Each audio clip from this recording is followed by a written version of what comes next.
Okay जी, आज का हमारा टॉपिक है यूरिनरी सिस्टम। तो यूरिनरी सिस्टम क्या है कि हमारे ब्लड में से जो किडनी जो है उसमें से नाइट्रोजनस वेस्ट को रिमूव करेगी, हमारे ब्लड को फिल्टर करने को सिस्टम को यूरिनरी सिस्टम कहते हैं। तो जो ये लेफ्ट किडनी है ये स्लाइटली हायर होती है राइट किडनी से, क्योंकि इसमें जो लीवर है उसकी अकोमोडेशन के लिए जो राइट किडनी थोड़ी सी लोअर होती है। तो ये किडनी जो है ये रिसीव करती है blood from renal artery, and जो ब्लड होगा उसमें से नाइट्रोजनस वेस्ट रिमूव होके यूरिटर में आ जाएंगे, और जो फिल्टर्ड ब्लड होगा वो दोबारा रेनल वेन के थ्रू किडनी को मूव किया जाएगा। तो यूरिटर जो है ये आगे यूरिनरी ब्लैडर से अटैच होते हैं, ठीक है, जिसमें ब्लड जो है वो टेम्परेरी स्टोर किया जाता है और यूरिथ्रा के थ्रू बॉडी से ड्रेन आउट पास आउट किया जाता है। किडनी के स्ट्रक्चर को देखें तो हमारे पेयर ऑफ किडनी होते हैं, जिसमें नेफ्रॉन जो है वो फंक्शनल यूनिट होते हैं। तो बाहर वाले जो आउटर लेयर है उसे हम रेनल कोर्टेक्स कहते हैं, ठीक है ये, और ये तो सब डार्क रेड होते हैं। और जो इनर साइड है वो रेनल मेडुला उसे हम कहते हैं, जिनमें पायरामिड्स मौजूद होते हैं जिन्हें हम रेनल पायरामिड्स कहते हैं, ठीक है? और ये नेफ्रॉन में मुश्तमिल होती हैं। जो नेफ्रॉन है इसे हम दो पार्ट में डिवाइड करते हैं, रेनल कार्पुसल और रेनल ट्यूब्यूल। रेनल कार्पुसल में बाउमन कैप्सूल और ग्लोमेरुलस मौजूद होते हैं, और रेनल ट्यूब्यूल में प्रोक्सिमल ट्यूब होती है, लूप ऑफ हेनले होता है, और डिस्टल कन्वोल्यूट ट्यूब्स होती हैं, और कलेक्टिंग डक्ट होती हैं। जो कैपिलरीज जो है वो इन ट्यूब्स को सराउंड किए होते हैं, उन्हें हम पेरी ट्यूबुलर कैपिलरीज कहा जाता है। और जो कैपिलरीज जो हैं वो लूप ऑफ हेनले को सराउंड किए होते हैं, उन्हें हम वेजर रेक्टा कहा जाता है।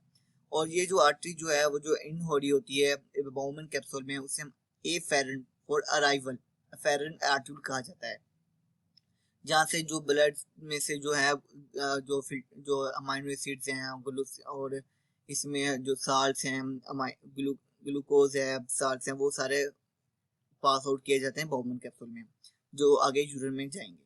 और फिर इसमें से जो भी है रीअब्जॉर्प्शन होती है वो भी की जाएंगी बॉडी को नीड के मुताबिक। और बाकी जो जो ब्लड है वो ई फेरन आर्ट्यूल के थ्रू यहाँ से निकलेंगे।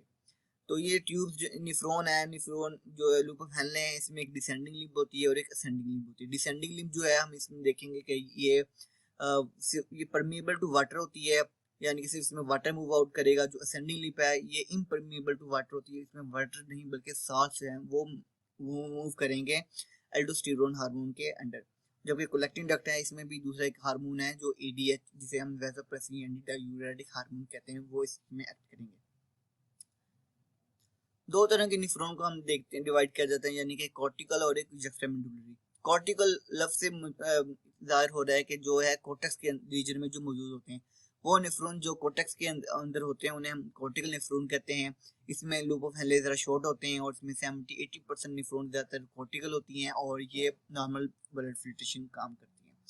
जबकि जक्स्टामेडुलरी है ये जक्स्टा यानी इन बिटवीन होती है कॉर्टेक्स और मेडुला के दरमियान। तो इसलिए हम इसमें लूप ऑफ हेनले जो है वो मेडुला के अंदर इसमें जो लॉन्ग होते हैं, लेकिन ये 20-30% ऑफ नेफ्रॉन होती है, और ये जो है ये कंसंट्रेट यूरिन बनाने में ज्यादा इन्वॉल्व होती है। जैसे कि हमने नेफ्रॉन के पार्ट्स को डिवाइड किया था रेनल कार्पुसल में और रेनल ट्यूब्यूल में। रेनल कार्पुसल में हमने कहा था ग्लोमेरुलस होती है जिसमें कैपिलरी टफ्ट होती है, और ये एफेरेंट जो अराइवल आर्ट्यूलो से रिसीव करता है। उसके बाद बाउमन कैप्सूल होती है जो कप शेप होती है, जो ग्लैमेरुलस को इनक्लोज करता है। इसके अलावा इसके में पोडोसाइट होता है। ये पोडोसाइट जो है ये जो है जो लार्ज प्रोटीन है उसे जो है वो रोकता है बाउमन कैप्सूल में एंटर होने से। इसी तरह इसके ब्लड में जो बेस मेम्ब्रेन होती है वो भी जो है वो लार्ज प्रोटीन मॉलिक्यूल्स को बाउमन कैप्सूल में आने से रोकती हैं। तो दूसरा रेनल ट्यूब्यूल्स जो है वो इसमें प्रोक्सिमल कन्वोल्यूट ट्यूब्यूल्स होती हैं। ये सबसे लॉन्गेस्ट पार्ट होता है। इसमें माइक्रोविलाई मौजूद होती है जिसकी वजह से maximum reabsorption of water, amino acid, glucose की जाती है। लूप ऑफ हेनले होते हैं, यू शेप होती हैं, एक अफेरेंट एक असेंडिंग लिंब होती है और एक डिसेंडिंग लिंब होती है, ठीक है। और इसमें ये जक्स्टामेडुलरी में जो है ये लॉन्ग लूप ऑफ हेनले जो है ये जरा लॉन्ग होती है। डिस्टल कन्वोल्यूट ट्यूब्यूल ये जरा डिस्टल पार्ट होता है, ये दूर का जरा हिस्सा होता है। प्रोक्सिमल जो है वो करीब का ट्यूब होती है और डिस्टल जो है वो दूर वाली। कलेक्टिंग डक्ट जो होती है वो ये सारी ट्यूब्स जो है इन्हें ये कलेक्ट करती हैं और इन्हें रेनल पेल्विस में अटैच करती हैं। इसमें जो ब्लड वेसल्स हैं वो पेरिट्यूबुलर कैपिलरीज हैं, जिससे हमने पहले कहा कि जो कैपिलरीज जो है वो सराउंड करिए ट्यूबुलर पार्ट को, उन्हें पेरिट्यूबुलर कैपिलरी कहा जा रहा है। और जिन्हें वैसा जो कैपिलरीज जो हैं वो ग्रुप ऑफ हेनले को सराउंड किए हुए। तो नेफ्रॉन है, उसके कंपोनेंट्स को और उनके फंक्शन को हम देखते हैं। तो इसका सबसे पहला पार्ट जो ग्लोमेरुलस है, इसमें ये ज्यादा इन्वॉल्व होता है प्रेशर फिल्ट्रेशन में, क्योंकि इसमें जो एक एफेरेंट आर्टरी होता है, इफेरेंट आर्टरी, जो जैसे आर्टरी जो है वो इसमें आती है तो इसका डायमीटर भी है वो स्मॉल हो जाता है आर्टरी का, जिसकी वजह से प्रेशर काज होता है। जो कि बाउमन कैप्सूल है, बाउमन कैप्सूल क्या करता है, ये इसी के अंदर ग्लोमेरुलस फिल्ट्रेट मौजूद होता है। इसी फिल्ट्रेट को आगे जाके यूरिन में जाके इसमें कन्वर्ट होना होता है। तो जो प्रोक्सिमल जो रेनल ट्यूब्यूल का पहला पार्ट है, प्रोक्सिमल कन्वोल्यूल ट्यूब्यूल, इसमें यूजफुल कंस्टिट्यूट जो है वो सारे रीअब्सॉर्ब हो जाते हैं, यानी 65% जो है वो रीअब्सॉर्प्शन का फंक्शन इसी में होता है। उसके बाद जो लूप ऑफ हेनले है, इसमें एक असेंडिंग लिंब होती है और डिसेंडिंग लिंब होती है। जो डिसेंडिंग लिंब है वो परमीबल टू वाटर होती है, ठीक है, और जो असेंडिंग लिंब है जिसकी हम बात अब कर रहे हैं उसमें वो इम्परमीबल टू वाटर, लेकिन वो परमीबल टू साल्ट्स है। इसके अंदर सिर्फ साल्ट्स की रीअब्सॉर्प्शन होती है जो एल्डोस्टेरोन की मौजूदगी में। एल्डोस्टेरोन जो हार्मोन है ये किडनी के जो एड्रिनल ग्लैंड है वहां से रिलीज होते हैं। इसी तरह डिस्टल कन्वोल्यूटेड ट्यूब्यूल्स हैं, ये भी क्या करते हैं, रीअब्सॉर्प्शन ऑफ वाटर करते हैं। और जो कलेक्टिंग ट्यूब है, ये कलेक्टिंग ट्यूब जो है ये भी रीअब्सॉर्प्शन ऑफ वाटर करती है, लेकिन अंडर एडीएच जो दूसरा हार्मोन यहाँ पे काम कर रहा है, इसे हम वैसोप्रेसिन भी कहते हैं, जो कि हमारे पिट्यूटरी ग्लैंड से रिलीज होता है।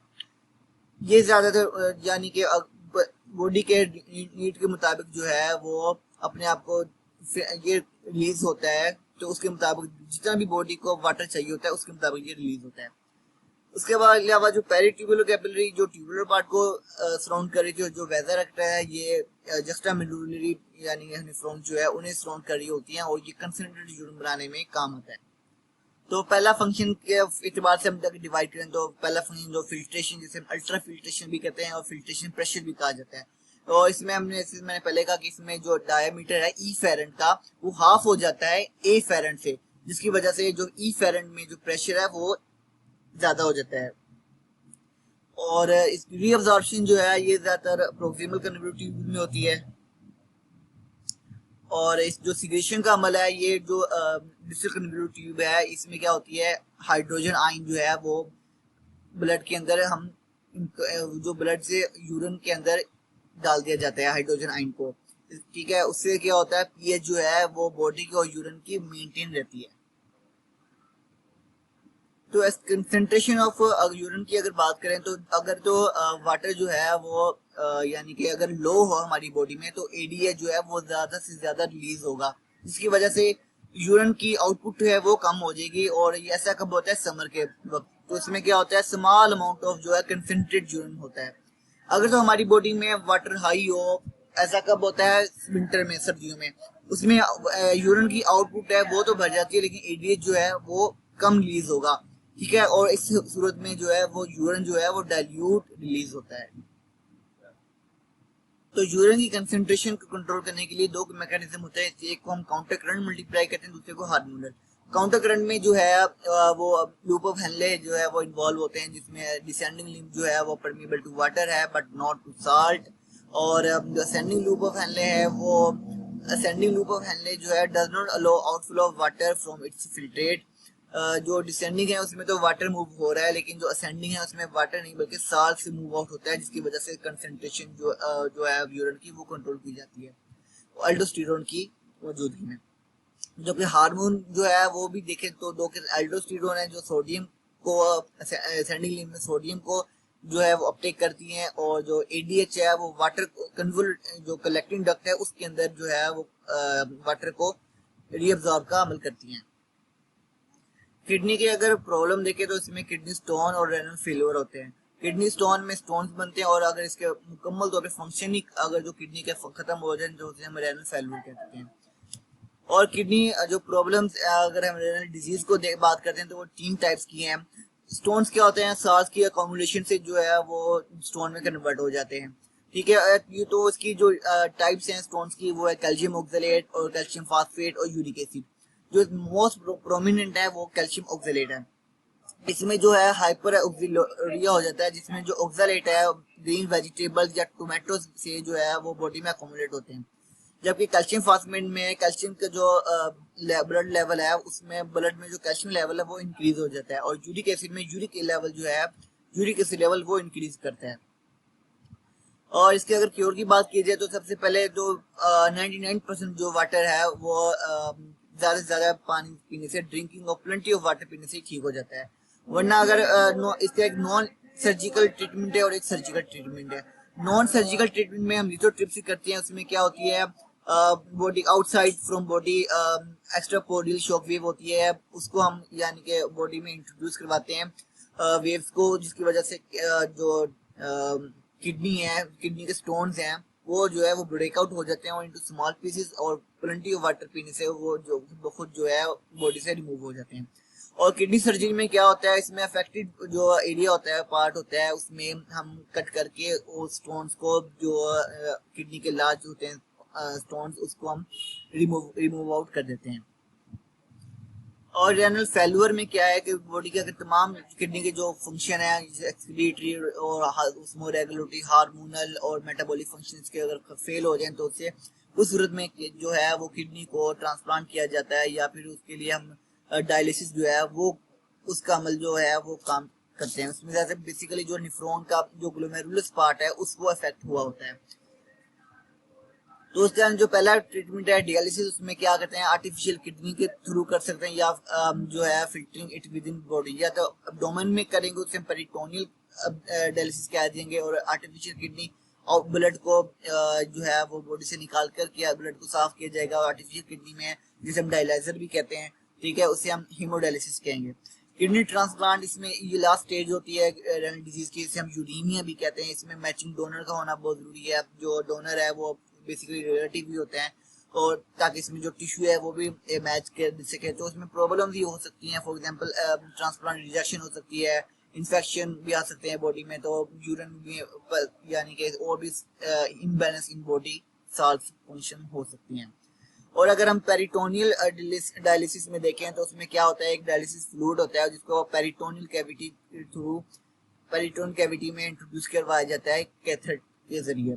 और इसमें जो जिसमें जो फंक्शन किडनी में होता है, जो हमारे नाइट्रोजन वेस्ट हैं वो इस फ्लूइड में आ जाते हैं, और जिसे हम बॉडी से यहाँ से एक बैग में इसको निकाल देते हैं, ठीक है। और दूसरा है हीमोडायलिसिस। हीमोडायलिसिस में क्या जाता है, बॉडी यानी कि जो पेशेंट है उसमें से ब्लड, उसका ब्लड जो है वो ड्रेन आउट किया जाता है, और उसको एक डायलाइजर में डाला जाता है, और डायलाइजर में जो है ब्लड वो सर्कुलेट करता है, और उसमें जो पेरिटोन यहाँ पे फ्लूइड जो होता है, जो डायलिसिस फ्लूइड होता है, उसको इन किया जाता है, और जो यूज हो जाता है डायलिसिस फ्लूइड, ठीक है, उसे दूसरे ट्यूब में सर्कुलेट किया जाता है, और जो फिल्ट्रेशन का अमल है वो यहाँ पे हो जाता है, और जो ब्लड फिल्टर्ड ब्लड है वो दोबारा किडनी, वो जो ब्लड पेशेंट के अंदर दोबारा इंट्रोड्यूस करवा दिया जाता है।